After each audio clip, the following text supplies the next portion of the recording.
Gogo'ya zıplama hikayemiz de çok garip bu arada. İlk defa Pattaya'ya gelmiş biri hani Gogo'ya gitmek ister mi? İster. Kız istedi bu sefer. Gogo varı merak ediyormuş. Hani bizim Türk kızlarının pavyonu merak etmesi gibi bir şeydi yani. Orada gariplikler başladı. Şimdi hiç daha önce Pattaya'ya gelmedim diyen kız bir anda orada ablasını gördü ne hikmetse. Orada kafam açıldı zaten.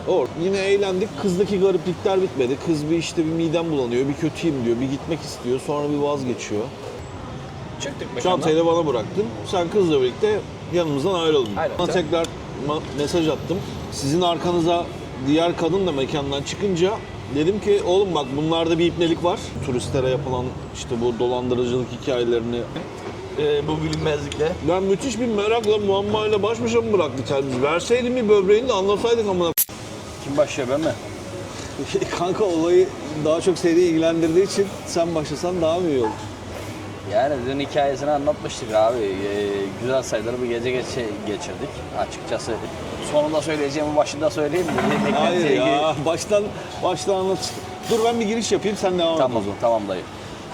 Dün işte yürüyüşümüzü yaptık Walking'de. Mekana gittik. Hani tanışma hikayelerimizi anlatmıştık. Zaten benim Hatun'la olan tanışma hikayesi zaten bir gariplik yok. Normal uygulamadan bulduk, tanıştık. Sonra Emre'nin Hatun'la Tuktuk'ta tanışmıştık. İşte bize ilk defa Pattaya'ya geldiğini, ilk defa Walking Street'e geldiğini söyledi. Sonra biz mekanlara girmeye başladık. Bu mekanlara girdiğimiz için de çekimi bıraktık. Zaten hem çok gürültülü hem zaten eğlenmeye gelmişiz. Yani sonuçta video çekmeye gelmedik yani. Neyse gariplikler ondan sonra başladı. Yani kız ilk defa geldiğini söyledi. Sonra bizim gittiğimiz ikinci mekan mıydı? İlk başta pub'da birkaç bira içtik. Birkaç bira içtik. Ondan sonra bir şeye Gogo'ya zıpladık. Gogo'da bir şeye benzemiyordu. Gogo'ya zıplama hikayemiz de çok garip bu arada. İlk defa Pattaya'ya gelmiş biri hani Gogo'ya gitmek ister mi? İster. Kız istedi bu sefer. Gogo varı merak ediyormuş. Hani bizim Türk kızlarının pavyonu merak etmesi gibi bir şeydi yani. Ya tamam o da kabul edilebilir bir şey. Gogo isteyebilir ama bu arada araya şunu da sıkıştıralım abi. Walking Street'teki Gogo'lar 5 para etmez, haberiniz olsun. Evet ya. Çok kötüydü yani. Sen burayı tarif edersin, bizim buradaki Gogo'lar abi. Bizim burada dediğim sanki Soybukado doğmuş gibi konuşuyor ya buralı. Ya evet biz sürekli burada kalıyoruz ve buradaki Gogo'lar hem daha uygun fiyatlı hem daha bir gece hayatı, yani daha bir eğlence, öyle söyleyelim, anlasınlar. Yani daha. Daha.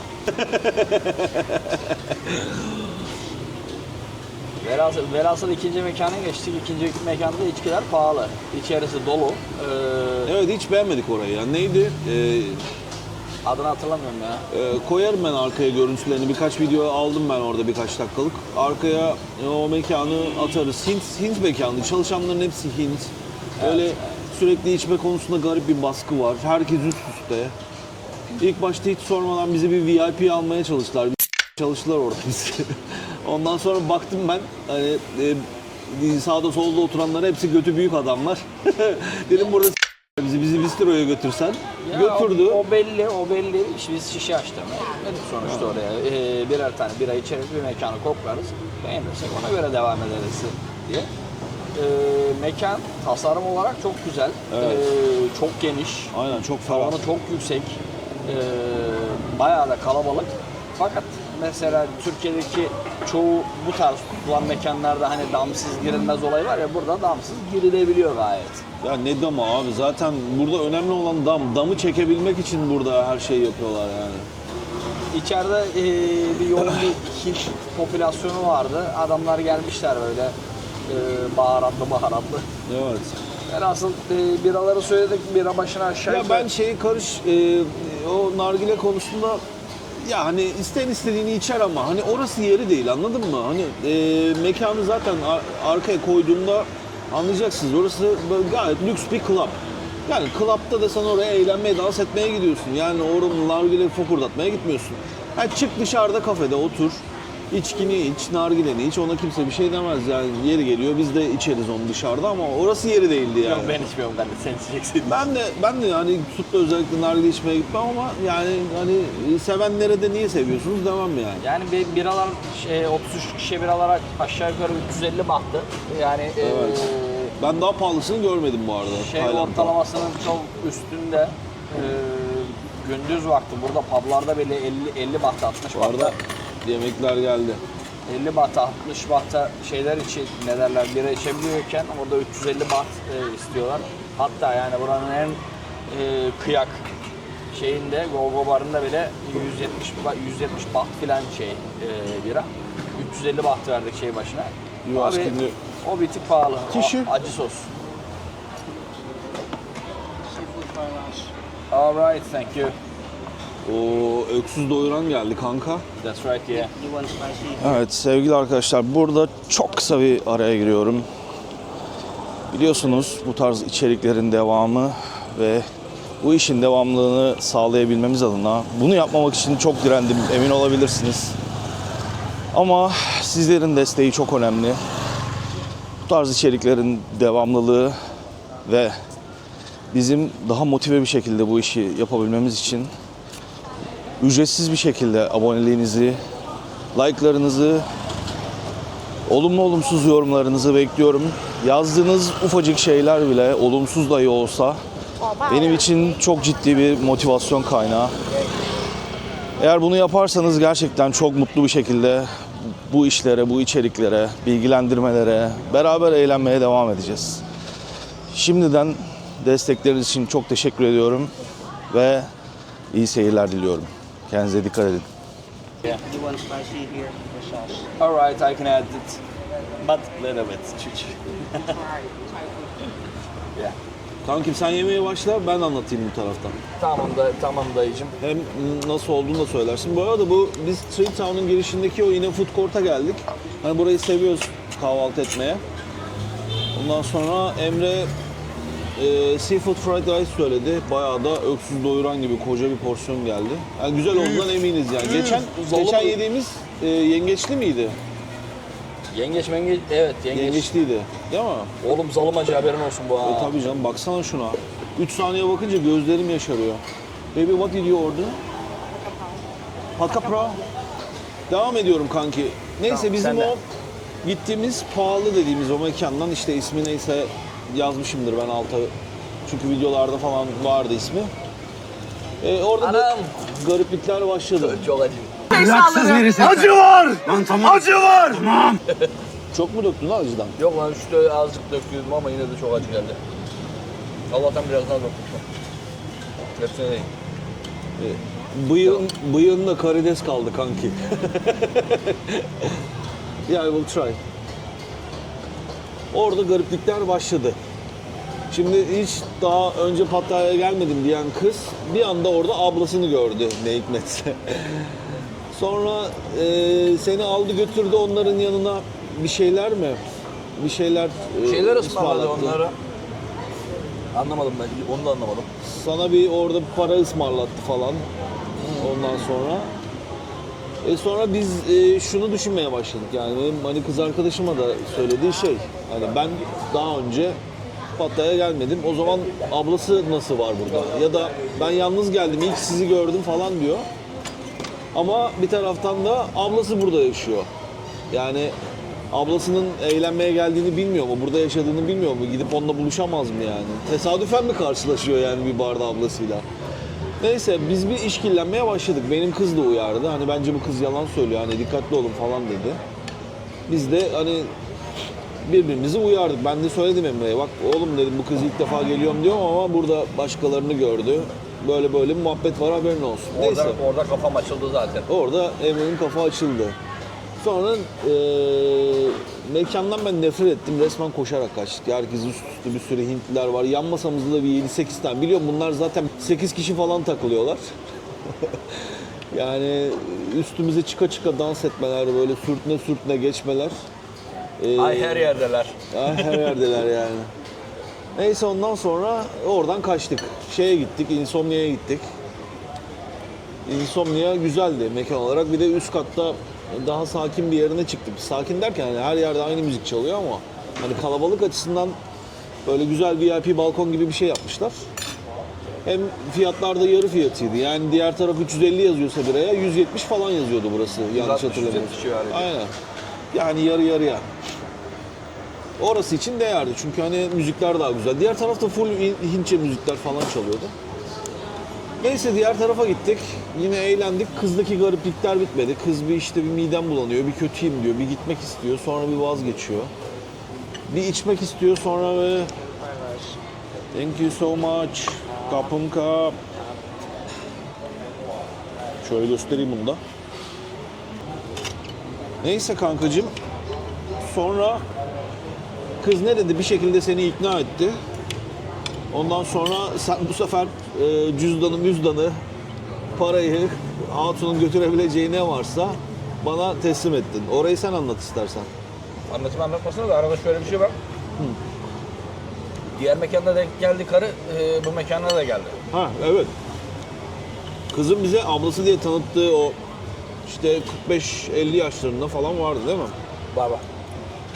O kadın diğer mekanda yanımıza da geldi. Evet, işten iyice garipleşmeye başladı ondan sonra yani. Neyse, sen devam et kanki. Thank you. Ya açıkçası kadın gelince açıkçası huzursuz oldum. Geliyor böyle şey yapıyor. Çünkü yaşında daha genç gibi davranmaya çalışarak eğleniyor falan. En son gidelim muhabbeti oldu. İyi dedim tamam gidelim. Ama o güven ortamı oluşmadı ya. Ben çantayı, pasaportu, cüzdanı bıraktım yanıma tedbiren bir miktar para aldım.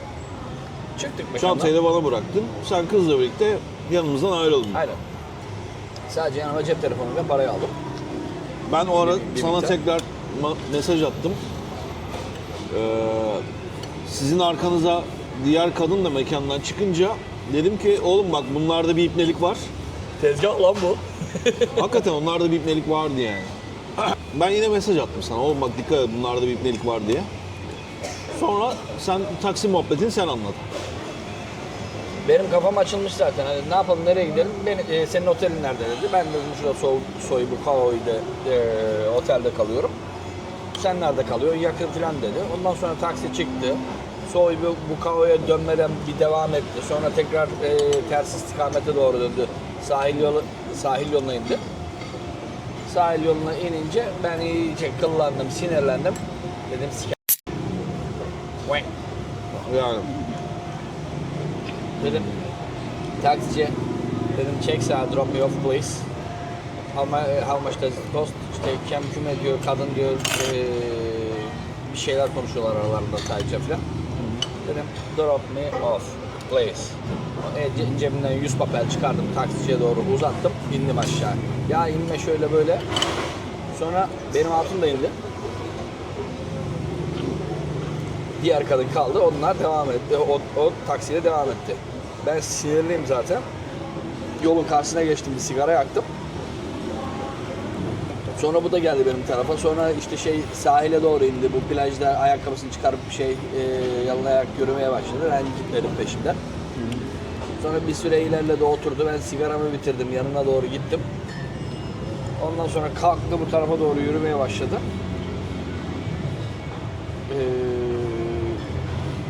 Baktım bunda tuhaflıklar bitmeyecek. Dedim ben gidiyorum. Batuhan'a neredesiniz dedim. Çorbacıdayız dayı dedi. Çorbacı nerede dedim. Burada. Geliyorum. Geldim. Akşamın kritiğini yaptık. Yani tezgaha gelmeden yani tezgahta nasıl bir tezgah olabilir onu da bilmiyorum. Çünkü böyle çok şey var. kanki çok fazla burada demeyeyim de Phuket'te falan da çok duydum ben işte turistlere yapılan işte bu dolandırıcılık hikayelerini. Yok işte bar tuvaletinde yalnız şeyleri yok aynayı sen kırdın falan diye alıp bir tane YouTuber çocuk koymuştu. İşte hapse götürüyorlar, bir sürü rüşvet istiyorlar hapisten çıkartmak için falan filan. Yani bunlar seni bir yere götürüp artık böyle uyutup para mı almak istediler ya da kaçırmak mı istediler, ne yapmak istediler bilmiyoruz. Ama ortada doğru olmayan bir sürü gariplikler silsilesi vardı yani. Hayatın olağan akışına aykırı olan. Evet evet. Yani burnumuza güzel kokular gelmedi. O yüzden hani birbirimizi uyardık ve işin içinden ayıkladı Emre kendini yani öyle söyleyeyim. Ayız abi. Yani şey yapmayın, kendinizi böyle maymun edecek kadar alkol tüketmeyin. Evet evet. Eğlenmenize bakın. Onun dışında buralar güzel. Açıkçası. Ayık olmak lazım biraz yani buralarda. Ayık olmak lazım. Sen gitmişsin yabancı bir memlekete, bir zahmet. Ben devam Vallahi. edebilirim ya. Bu arada çok güzel ya. Ben çok beğendim. Nasıl? Wunderbar. Can I get one piece of lemon more? You like it? Yeah. Kanka şeyin tadına bak Pat Caprano. Yok ya. Bir tadına bak oğlum çok güzel. Thank you very much.